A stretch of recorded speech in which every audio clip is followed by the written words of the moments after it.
afternoon and welcome to the first episode of the new season of our EEEO Conversations, Entrepreneurial Ecosystem Enabling Organizations Conversations. Today we are together with Gertje van Roessel. She's the Chief International Officer of one of the, I would say, the poster childs of the new ways of organizing, Buurtzorg. We have heard about probably this story many times, but as Boundaryless, we wanted to go a bit deeper, to have an open conversation, discussion, reflection about the lessons learned, about what is happening into this space. So welcome. Thank you so much, Gertje, for being with us. You're welcome, and thank you very much, Emanuele, for the invitation. It's an honor, and I'm really looking forward to our conversation. Thank you so much.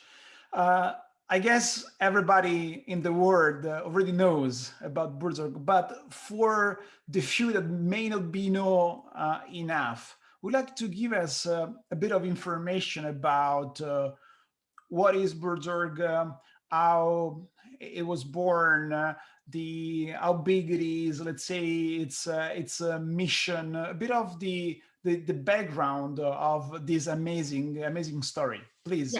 Yeah, makes sense to get an understanding of who we are and where we come from.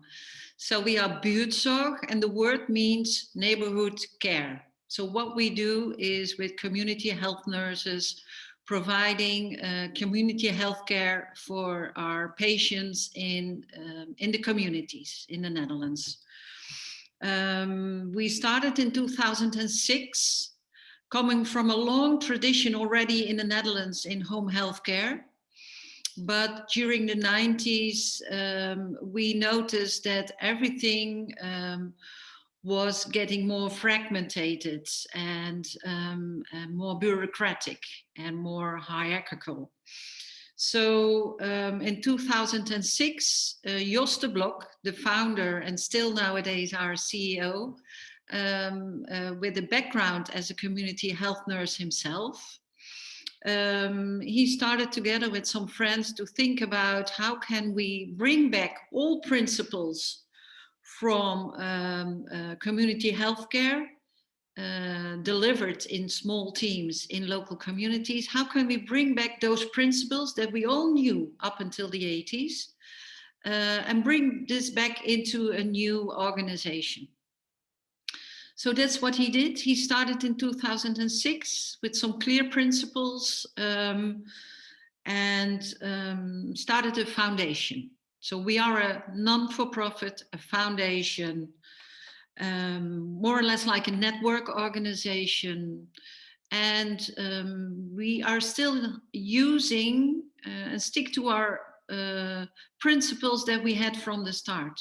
Very simple principles where we say make sure that we value the relationship between our staff and the clients, that we realize that teams need to be able to find their local solutions. So definitely don't bother them with overall policies too much and regulations. Make sure that the teams and the care professionals will be able to go back to the holistic approach. So stepping away from the fragmentation. Make sure that teams can spend as much time as possible again with their patients and not being bothered by all the bureaucracy and all the administrative processes, because we do have a lot of them in the Netherlands. And make sure that we will come up with a software system that will support our frontline staff and will not be a hinder. And make sure that as we think the value of those teams working in local areas is that they are connected. So make sure that the geographical area is not too big. So to make sure that they know all the stakeholders in their neighborhood. So those were the principles in 2006, and we started from scratch on. So we started completely new organization. And of course, the first milestone there was when a group of 4 nurses reached out to us and said, Jos, we heard your story. It sounds too good to be true, but we would like to give it a try. And that's what they did. They got a contract, each of them with our company. And that was at the end of 2006. And now, almost 15 years later, we have around 1,000 teams working all over the country. They all start on their own initiative. And these 1,000 teams, we have almost 10,000 colleagues working in those small self-organized teams. And they are supported by a back office, not a headquarter, but what's in the name. We call it a back office, where there are 50 colleagues, so 50 colleagues, making sure that we all get our money, that the invoicing is done. And that when necessary, the teams can find their support. And we work with no managers, but we work with 10 coaches. So we have 22 coaches. They work regionally and they support the teams. Mostly 40 to 45 teams are coached by one of the coaches. So that's in a nutshell who we are, what we are doing, and how we scaled up in almost 15 years. So from 0 to now almost 1,000 teams. We are non-for-profit, but most of the years we do make profit. And when we do get this profit or make this profit, this will be partly go into a bonus for all of the employees working at Buurtzorg. And it's reinvested in education and innovation. That's a fantastic story, really. And let us go a bit deeper into some of the topics that you already described. As you know, we are doing this exploration that starts with hire this Chinese leader in white good appliances, and then Rendan He to really build connections with other models, other experiences. You already touched on a key point. The organization in Buurtzorg is not the typical hierarchy. It's a network of self-managed teams. How are teams created? What's the process for it, and how are these teams managed? At the end, what's the experience of being into a team? Who is deciding about what? Who is taking care about what? How can this team function without any manager? Yeah, you're right. So from the start, we said we will not work with managers. So we only have one CEO. This is Jos de Block. And then immediately we have the 10,000 colleagues in the front line working in small self-organized teams.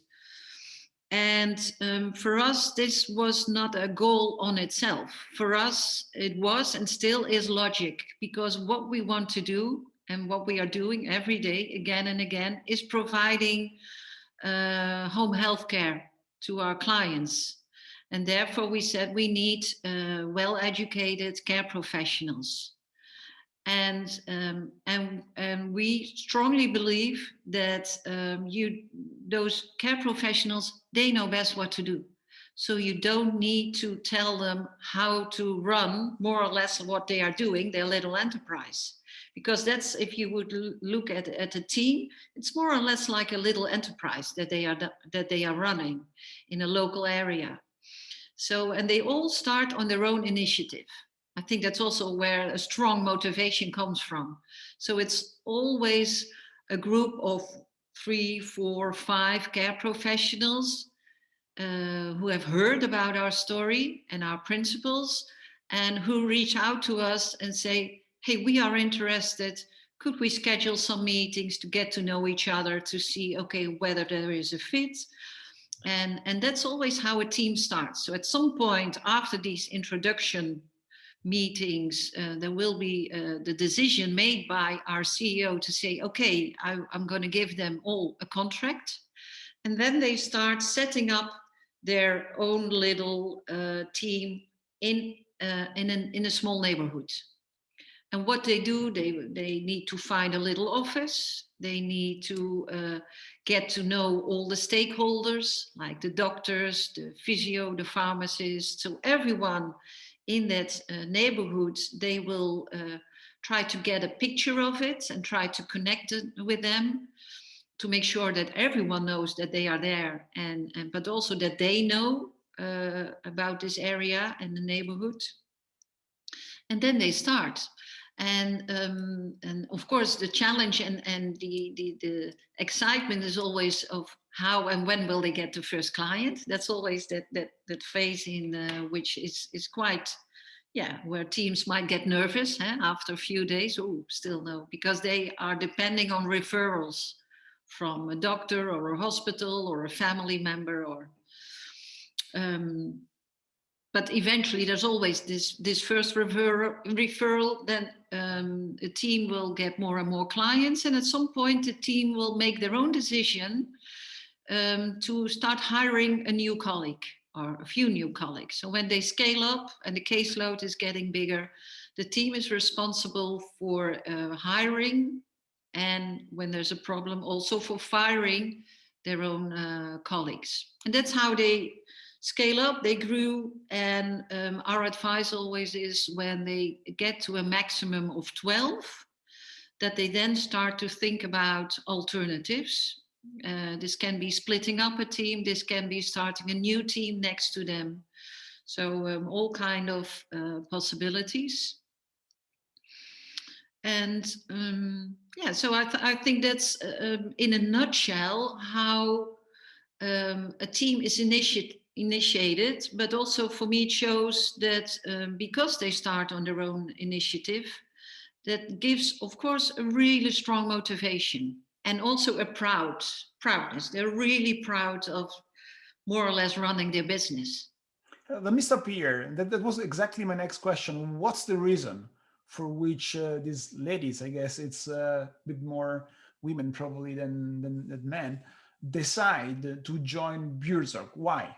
Yeah, yeah, and the majority are women. You're right, but there's also we have men. I think what really makes them decide to apply for a job at Buurtzorg is this very simple but strong and consistent vision in providing good quality of care for our clients in the community.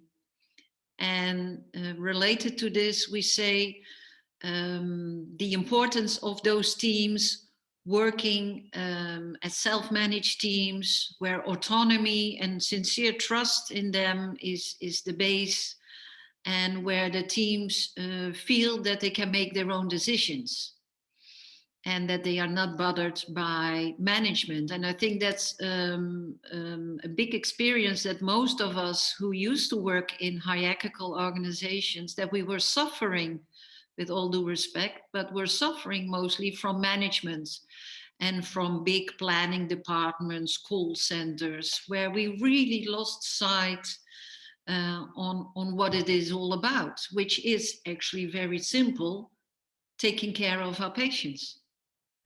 Isn't that scary as well? Getting rid of any manager and taking care of yourself and your patients and your colleagues. Um, no, my experience, because I have been coaching the teams from the first team that started in Amsterdam. So from the start, I saw what was happening, and I came from a managerial hierarchical organization, and it's so logic. It makes so absolutely sense, because their autonomy is also related to primary process, um, and it's logic because they know best what is needed to do for their local patients. They know best how to schedule and how to organize the planning, how to what is needed 24 hours, 7 days a week. And of course, there are moments where a team would wish that there was a manager. And when there's a conflict, that they say, "Oh, it would have been so much more easier when we could just call the manager, and that the manager would solve it." And but that's for the short term. In the long term, people value this. Yeah, I think I always call it this ownership. They feel that they are in control, and I think every human being values when you are respected, when you're trusted, when you feel that you're in control and that you can do and practice what you are trained to, which is providing home health care. Cool. And you already answered this, but let me stress it again. Basically, you're saying that any nurse would be willing to do that, because we often hear these critics that this is not good. Self-management is not good for everybody. Not everybody wants to be the one in charge, the one taking the risk and responsibility. It may be good for some people, but not for others. What we are saying is this is a primary motivators, and and all of them, or at least all of those you interact with, feel compelled, if not comfortable at doing it. Yeah, yeah, absolutely. And of course, and I do realize, because it's really hard work. It's not a 9 to 5 job, and it's very demanding, and it asks a lot of flexibility. Yeah, because they run more or less this business 24 hours, 7 days a week. And they are responsible together with a small team. So if a colleague calls in sick, or if there is a crisis all of a sudden, they first will try to solve it within the team. And that might lead to stress. But the balance is always this valuing this autonomy and being responsible, being in control. And I think in my experience, of course, during the years, I've seen some team members who said, actually, it doesn't fit to, or it might not fit at this moment in this phase of my life, where I just want to have more structure, 9 to 5, and I don't want to feel this responsibility. But the majority loves it and likes it very much, and therefore also this high satisfaction when we do an audit, and people feel, because they feel valued, they feel trusted, they feel that they really can do what is needed for their patients. Yeah, I think that's what it's all about. It's nice because I see lots of passion and love in your eyes and your words, and this is exactly how I expect, let's say, the mood, the culture in Buurtzorg to be. You touched on another point. There is, um, let's say, this relationship between the teams. Is there any interdependence between the teams, or they're really autonomous because at the end they are working on hybrid and then they are taking care about everything? Is there any connection, any collaboration, any competition, any relationship between them? Yeah, there's definitely a relationship, and it would have been great if you would have been able to visit all the 1,000 teams, and you would see and notice that they are all different, and yet you would recognize everywhere the Buurtzorg and the values. And it was also for me good to see during the years that I think in the first years the teams, they were quite isolated, more or less like little islands.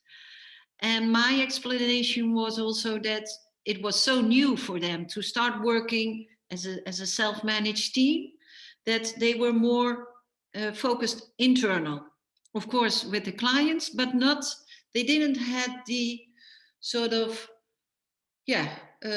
space to look more outside towards the other teams. And after a few years, we noticed that teams were more connecting with each other. Of course, we were also growing, so scaling up, so there were more teams, and more teams were realizing as well that the importance, and depending on teams, you can imagine in Amsterdam there are more than 19 teams, and they realized that they are all serving or collaborating with the same hospitals, are dealing all with the same municipality, with all kind of regulations and challenges over there. So more and more we've seen that teams in their own space started to develop connections in their area together, setting up meetings or structures, because for them it makes sense. And within the organization, so as a national organization, we've developed our own software. And in this software, where you enter the system is a platform. It's a community platform.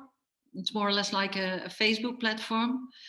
And this is also used always by our teams to connect, to ask questions, to come up with nice stories, best practices.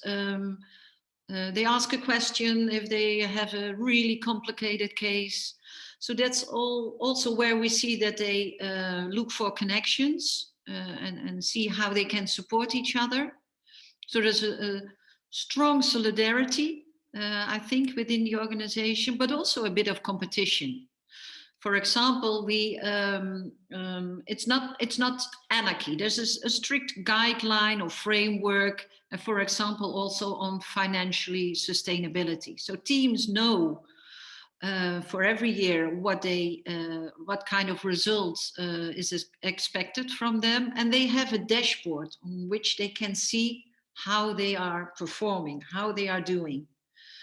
And one of the key elements there is also their financial results, the productivity.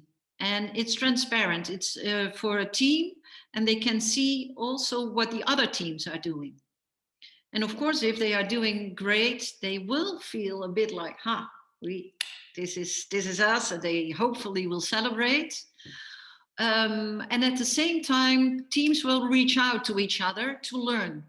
Hey, I see that you're really doing a great job lately.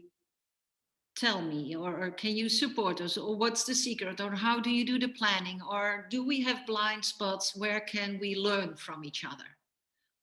And that was another question I had. What about targets? So, okay, you are no profit, but what you are saying is that we have targets at the end. There are expectations for different teams.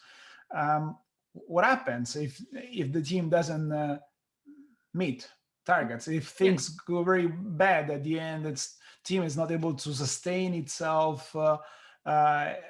It's not paying the salaries, and how are targets used to reward or to motivate or just a guidance for learning? What's the role of financial numbers for the team and for Buurtzorg?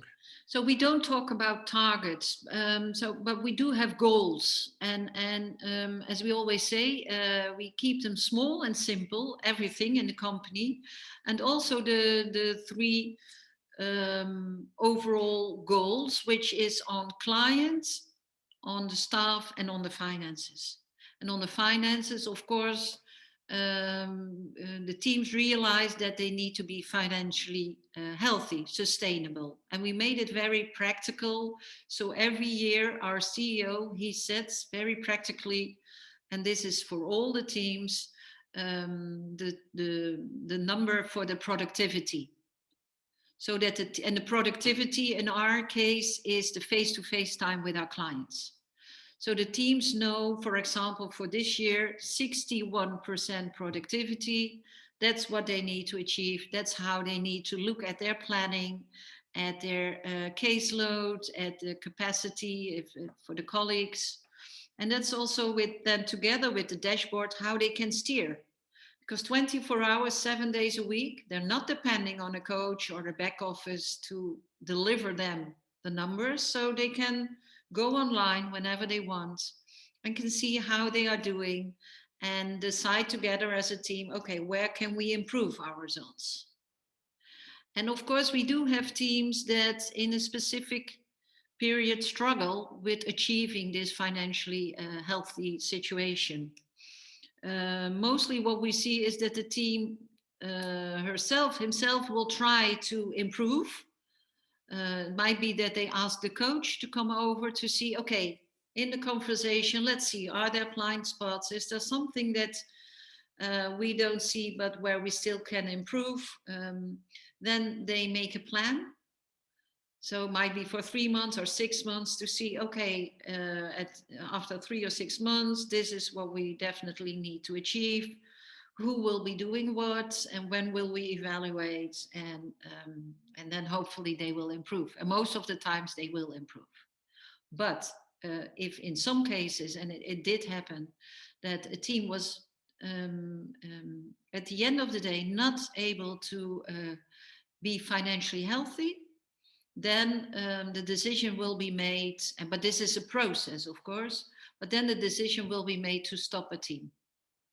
And this is never a surprise, because then you've already have been working together with the team, and mostly our CEO also is involved. So together you've gone through a process, and then the decision is made. And another aspect that made me reflect is that most of your teams are distributed. They're remote, so they may interact through Buurtzorg web, but at the end they're not meet in person, right? Most of them.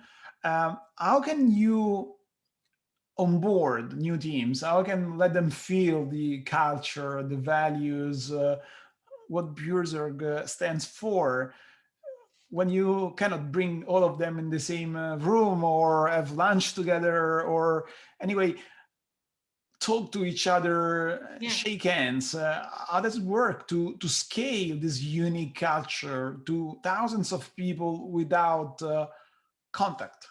Yeah. And right now, this is a hot topic with COVID. So Yeah.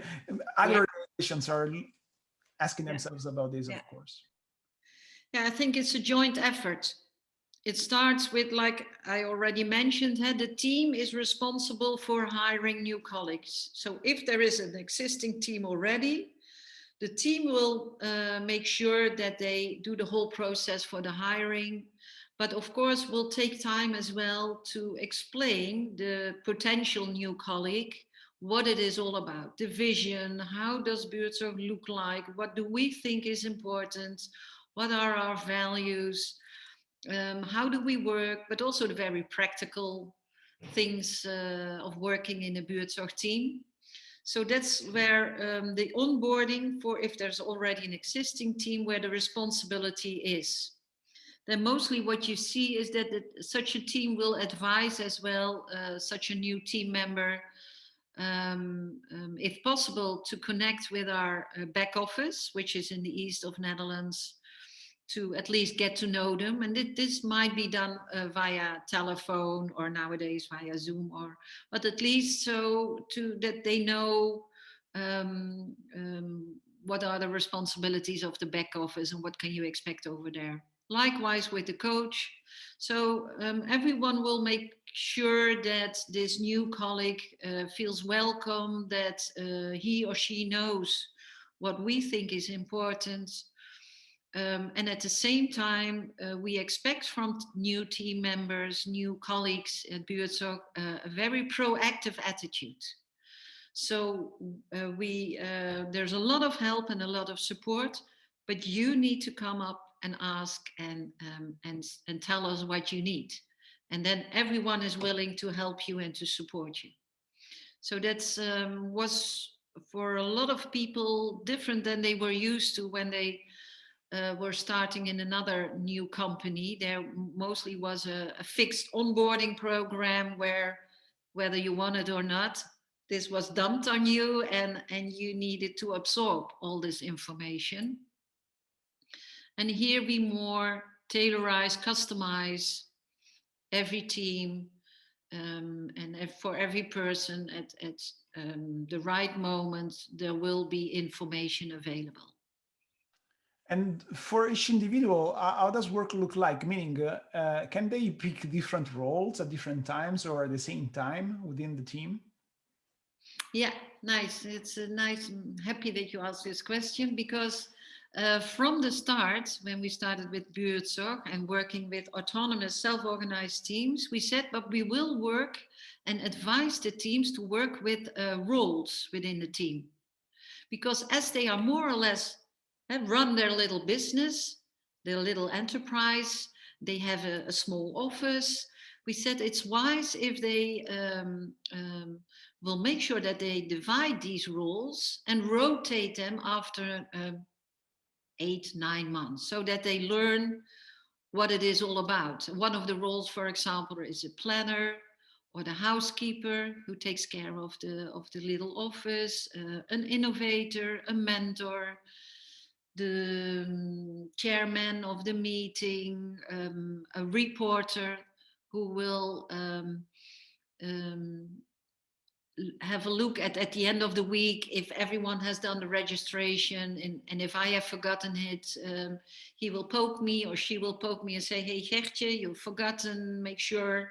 And who will also have a specific look at the results on the dashboard and put this on the agenda and either celebrate because showing it is okay, or say, hey, we need to really discuss this topic because we are not achieving what we would like to achieve, and let's see how we can improve.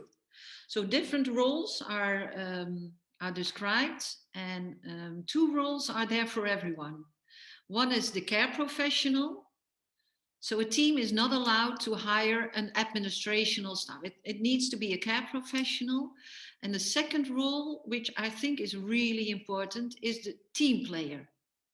So when you come for an interview for a new job at Buurtzorg, the team will explain you, of course, a lot, but also that at Buurtzorg, the strength of our work is within the team, and a team being equal.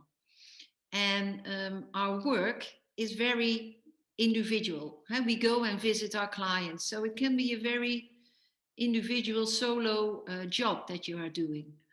But it's important to realize that this role of team player is there for everyone.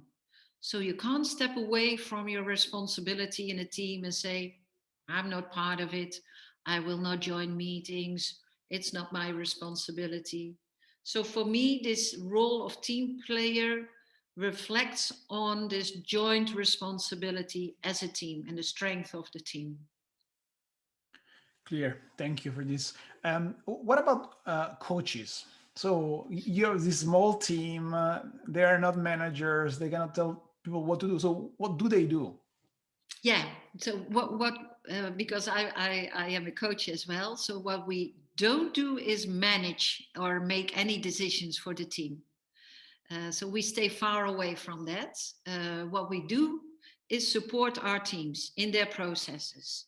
And every team go through different phases. You can imagine if you're a new team just starting up, it's almost like a honeymoon. Everything is beautiful. There's excitement. It's really great. No problems, no dark clouds. Everything is beautiful. And then, of course, when they are scaling up, first tensions will be there. And so, as a coach, definitely now after quite some years, you recognize those phases and you can support those teams in the different phases. And preferable, you will be there with a team when they invite you. But if a team is not inviting you and you notice through your IT system or through communication that you think, might be for me a moment to invite myself, to ask a team if they allow me to come over, then of course, as a coach, you will give them a phone call and say, hey, is there a next meeting, and I would like to come over and put this topic on the agenda and discuss with you, have the conversation. So the challenge sometimes is to not step into this pitfall of steering as a coach, because I really also experience and I strongly believe that the strength of this working with autonomous self-organized teams is because they feel this ownership. and making their own decisions is so important there. If you would take this away, that might be for the short term that they are happy because you took away some tension there, or but for the longer term, that would ruin the whole idea of this ownership and the autonomy of the teams. And they know best what to do, so they will make these decisions. And as a team or as a coach, you guide them in the processes. Another question is connected to money. You already clarified that at the end, the people are not coming to Buurtzorg because of that, but because of the purpose and autonomy, I would say. But I also know, based on a number of studies that have been conducted on Buurtzorg, that at the end, the Buurtzorg is very efficient and minimize the overhead. And actually, this overhead is redistributed to nurses. What's the role of salaries, extrinsic motivation? So at the end, is there a variable pay? Is this just base salary? How do you see money, salaries, pay in terms of internal dynamics and motivation and relationships? Yeah. Well, the salaries is not very exciting. It never, nowhere, I think, in healthcare. But in the Netherlands, we have a collective agreement with the union and the organizations. And Buurtzorg as well is working under this collective agreement. And in those agreements, the salaries are also decided, negotiated and decided. So as Buurtzorg, we follow this collective agreement. So it's very transparent. Everyone knows if you're have this specific education and 3-year work experience, you know very clearly this will be your salary. And as Buurtzorg, we've decided to put one level on top. So you get one extra salary scale on it. But that's it. So it's very simple and very transparent, so everyone knows who will be earning what. So no surprises there. And if you talk about career development related to, you can imagine there's no career in the vertical. So because we don't have a hierarchy. So what was used to in the more traditional organizations, you made your career going through the different management layers towards the top somewhere.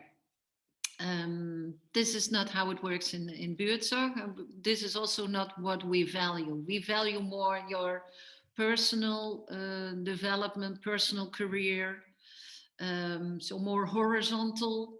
People do a lot. There's a lot of training, education done within our company, but more becoming an expert on a specific topic in a specific area. And this is highly valued. So people basically develop themselves by picking other responsibilities, by rotating within the team, experimenting with something you never done, more than looking for something higher, because there is nothing on top. There are no other levels, right? Yeah, you're right. Yeah, or you want to become the CEO. Yeah, okay. You need to talk to Jos for that, right? Yeah, you might give that a try, but that's yeah. No, but I think, to be honest, because that was a sort of logic next step. When you're a professional, you go into the management layers. I'm convinced there are a lot of managers who aren't very happy in that role, because all of a sudden you have all the burden of HR and all kind of problems, and you lose the craftsmanship. You lose what you were originally trained to do, your profession. So, and we've also seen that quite some managers, when we started Buurtzorg, quit their job in management and returned back into their profession, which is taking care of clients. Interesting. Yeah. I hear somewhat invited something like 10,000 managers to find a new role. We don't know exactly what it meant, but for sure it was going back to work. So going back into the organization. And I'm personally aware about many friends, many former colleagues that weren't ready to become managers, but they were pulled to become Yeah. manager because that was expected, and they suffered from it. Probably also their teams suffered from it. So it's very interesting what you are saying, that this aspect that we give for granted of a vertical progression is not so granted. Probably is not even needed, No, or and I think if you look at the young generation, if I talk to our kids, they don't have this sort of obvious ambition to step higher on the ladder, to go higher in the hierarchy. No, they also would like to, yeah, combine work and private life, and value the yeah, in-depth development instead of obvious, okay, I will become manager. And what's the role of Buurtzorg Web into what you are doing? So you described knowledge sharing, problem solving. Um, i- is it really about building this community? You were speaking at the beginning. How much of that is into the tool, and how much of that maybe is in other venues, other opportunities for team? Will you be able to work without that? Well, now we can't imagine working without it anymore. So when we started, we started with paperwork, and so no software yet, which was really also what we wanted, because we wanted to develop our own software. So we wanted to build up the knowledge and the information to make sure that we would come up with a software system that was supporting our frontline staff and wasn't supporting the management or the headquarter. Um, so nowadays we can't imagine working without our IT system, because it's supporting the team and the communication within the team. It's supporting the team having all the client information available everywhere they go, on an iPad, on their cell phone. It's always there 24 hours, easily accessible. It's this connection between the team and the back office. So very easily when they do their clients, the services, they don't need to report 3 times. So immediately it's translated into registration, which can be used in the back office for invoicing towards our health insurances. So the efficiency definitely is also in our IT system. And yeah, like I told you, the community platform, I think that's really important to stay connected. It's used very strongly also by our CEO, by Jos de Block. Frequently, he writes small stories, the blogs, in which he talks about his experiences, what's going on in his daily work, or in his connections with government or with health insurances. And he uses this as well to get a sense of what's going on in the Netherlands. And if he has one of his new ideas, or he's a very visionary, so he comes up with quite some ideas. He just puts this as an idea or as a question on our platform, and people can react. Like on Facebook, you can like it, but you can also react and comment and ask questions. And so it's a very simple way, and open, transparent, to sense what's going on in the Netherlands in our Buurtzorg teams. Let's talk a bit about Jos and He's not there, so I know, but I would like to know more. So he's very visible, also publicly representing Buurtzorg story, and of course he was key in the foundation. But what is his role now, and especially how important is he in continuing the identity, spreading the culture, maintaining this coherence in the organization? So is Yoss only an accelerator, catalyzer, or could he also be at some point failure point, because eventually it will retire, I guess. Maybe you will want to do something else. So it's a so important figure that the organization may be dependent on him. Is it like that? Have you got any idea about what is going to happen after Jos, or any important leader, let's say, will take a different responsibility, or just stop working? Yeah, yeah, we get that question very often, and I'm sure Jos will think about it as well. And I think if Jos would be sitting here now talking to you, he would say, "I'm not important." But I'm sitting here, so I'll take this opportunity to say, I think he is important. And he was important at the start, of course, having the courage to start something completely new from scratch on with a clear idea, clear principles. And during the first years, he was so important because his role was to protect us, because we were doing something different. And even for the Netherlands, this was strange. And people were looking at us, and I think people were trying to interfere and to react. And he was protecting us. He was fully trusting us in what we are doing. But he was also very clear that we needed this space to develop what we were doing. So there, his role from the start was protecting us and starting from day one, building up relationships with stakeholders, government, health insurances, finances, union, so all kind of stakeholders, where he just started to explain who we are, what we were doing, and also coming up quite from the start with alternatives. Because especially in 2006, when we started, the healthcare system looked different than it looks nowadays, but still it was different. So, and he had clear ideas on how things could be done in a different way and more efficient way. So he started this dialogue, asked for tests or for pilots to be able to showcase that organizing it in a different way would make more sense or would be more efficient. So that's how I think he was able, step by step, to change the healthcare system in the Netherlands. So that was his role and importance in the first years. Nowadays, I think the fundament of Buurtzorg in the Netherlands is strong. It's there, and we know what to do. The structure is there. It's clear. What's the back office? What's the role of the teams? But it was, again, with the COVID crisis, impressive to see what happened.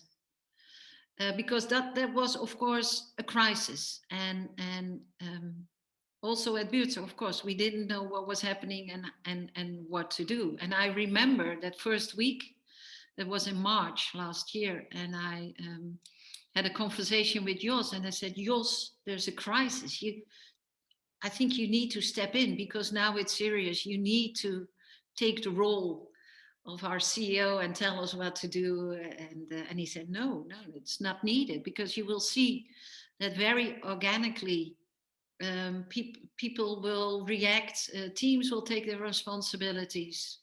And actually, it was true, because within a week, we saw also through our IT system, our platform, that experts from Buurtzorg popped up and said, hey, I have experienced working in crisis. So within a week, we had a crisis team set up, and Jos was invited to join there as well. And we saw that our teams as well very proactively started to react. So but still his role there, I think, in this crisis, because it led again to quite some discussions in the Netherlands with the government and with insurance, but mostly with government. And there his role was again to protect the frontline staff, to clarify and be clear on the role of protection material, for example, where the government had a different approach than our approach. And he stepped into this proactive interviews, television, newspapers, radio, to explain about the importance for protecting community health nurses as well. And so there, his importance for us was clear again. And I'm sure he's thinking of his successor, or how this should look like. I don't know if this will be one or perhaps completely different. But I think I know him quite well, that he will take his time to consider this and to come up with something which makes sense and which will be there at the right moments, because it's, yeah, of course, something he set up. And at some point, I think he will starting to let loose more and more. But he will come up and with an idea and with a plan, um, and for the time being, we of course enjoy his that he's there, and that he's yeah, that he's available, and that he is when needed, when there's some crisis like this or other crisis in the history, that he's yeah, still guiding us. And you were referring to Buurtzorg as a sort of child for you, for Jos. Is the child going international? Your role is chief international officer, and I know that in many countries, other people are taking inspiration probably from Buurtzorg.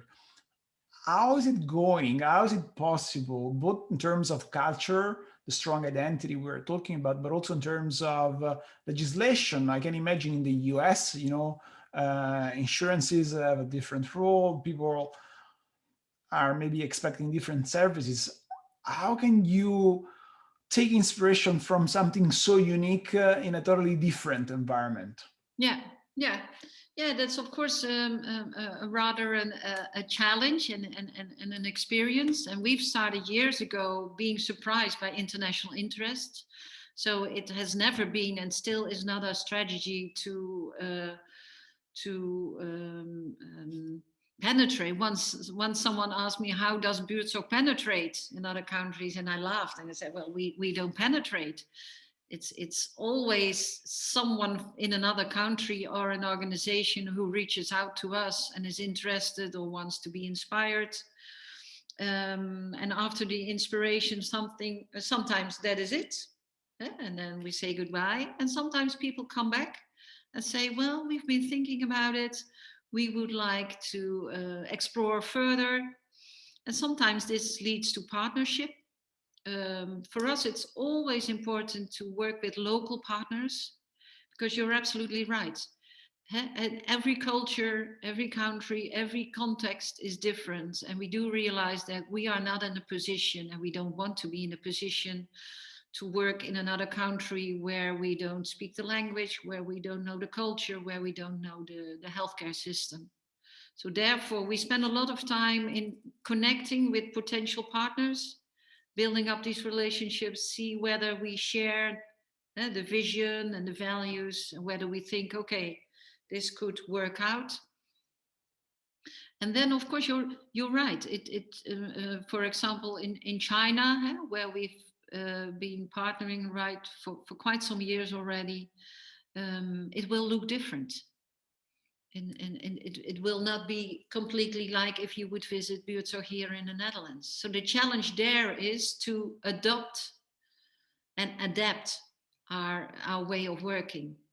And therefore, what we do as international team is support our partners in other countries um, on what we say, what good looks like. So we describe, okay, at Buurtzorg, this is when you look from a client perspective, from a professional team, organization, society perspective, what we think what good looks like. So that's the umbrella.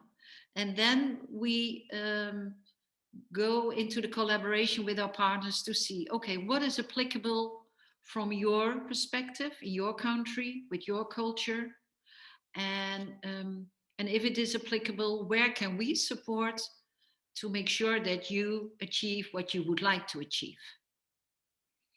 So and that's the challenge, and my dream is that in the near future we will have in different countries, and of course Buurtzorg will look different when you say this is Buurtzorg in Germany or Buurtzorg in China or in France, but still you will recognize the values of Buurtzorg, but all locally organized and yeah, customized to the local context.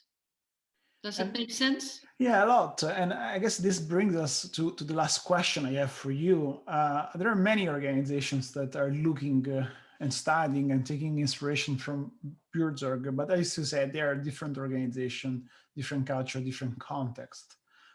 What would your recommendation be for getting started along this journey? If you don't have maybe a Jos de Block, or maybe if you are not a no-profit organization, is there anything at the core that you believe should inspire and should be investigated by others? Do you mean, if I understand your question correctly, that for us, for example, the core of what we are doing is providing quality of care in the local community? So that's the core of our business. Is that what you mean? That's Yeah, but even in other industries. So let's say I'm a bank, or I'm a telco, or okay. I'm doing I don't know, something different. Maybe I'm not in the healthcare, but is there any principle, deep principle, or a starting point that you will Yeah, suggest from your perspective? yeah. Well, we got a lot because we got a lot of questions, and we were in a lot of contact with other companies, and not always related to our care model, but has sometimes also related to our organizational model. And I think there it's important always for me and for us, it's important to question why, because I do realize there are a lot of companies in the world who wants to go into a transformation or transition, and they all talk about all kind of beautiful words, or self-organization, which is really booming. And we are always very clear that make sure that it makes sense. It doesn't need to become a goal on itself. So why? What's the need? What do you want to solve? What is needed to change? And please don't go into changing your organization into a self-organized company because this is booming and because you think that once you've done it you can lean back and that's what it's all about. So I think the why and what do you want to solve, absolutely, my experience is what is needed is the commitment of the C-level, which might sound strange, because in the flat organization and self-organizing teams, but I'm convinced is if the board is not committed and is not consistent in walking the talk, is not consistent in the communication and in where to go, it will be very frustrating for the frontline teams, for the operational teams. So I think that's very important. Then creating clear guidelines or framework. Again, it's not anarchy. There's a clear framework, and I think that's the role of the C-level. Come up with a clear framework, and thus um, clarifying the space in which the organization has the freedom and the responsibility, but then full freedom within that space to operate and let loose from management, which I think is that might be the challenge. That's very difficult, because what about quality? What if I'm not controlling? So trust, sincere trust in human beings. If you're not really trusting your human beings and you still want to control at the end of the day, I think the people in the organization will notice and they will get frustrated. Thank you so much. My impression is that many of these principles and guidelines are resonating with other organizations in other space, and are also challenging them, because as you were saying at the end, yeah, the principles may be accepted, but then the practices and the feeling, especially for the middle management and the management, are not always easy to Yeah, digest and to embrace. But I think the numbers, the studies, but also the feedback you get from your patient at the end, patients at the end, demonstrate how powerful this is, and probably also the feedback you get from nurses in terms of their motivation demonstrate that. So my hope, and I really thank you for this conversation, is to be able to inspire others, not because they will be able to copy what yeah. you have done, but because this is demonstration, it's possible, it's a demonstration, it pays out, and there is a lot to learn about and potentially to try. Thank you so much for your time and for being with us in this EO conversation. And I hope to stay in touch and to talk with you again soon. Thank you. Likewise, Emanuele. Thank you very much again for the invitation and for the nice conversation. Thank you.